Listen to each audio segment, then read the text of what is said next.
এরকম আশা করি ভালো আছেন। এই যে মাওয়া রিসোর্টে আসলে অবশ্যই মাওয়া রিসোর্টের উত্তর পাশে যে কর্নারে আম বাগানটি আছে সেটি অবশ্যই ভ্রমণ করবেন, বিশেষ করে আমের সিজনে।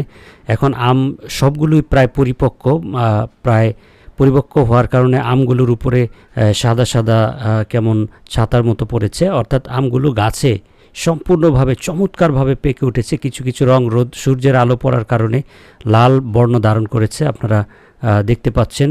তো আমরা হঠাৎ করেই শর্ট ট্যুরে মাওয়া রিসোর্টে গিয়েছিলাম, তো সেইখানে গিয়ে এই আমবাগানটা পুরো ঘুরে দেখেছিলাম এবং সেখানে আরও অনেক বিনোদনের ব্যবস্থা রয়েছে। তো এই হচ্ছে আমবাগান, মানে বড়, মোটামুটি বড়। তো এই যে চারাটা দেখতে পাচ্ছেন, একদিকে আমও আছে আবার আরেকদিকে মুকুল, অর্থাৎ একই সময়ে মুকুল আম মানে হচ্ছে কিছুদিন পরে আবার আম হবে। তো অর্থাৎ বছরে কয়েকবার আম ধরবে ওই চারাটাতে।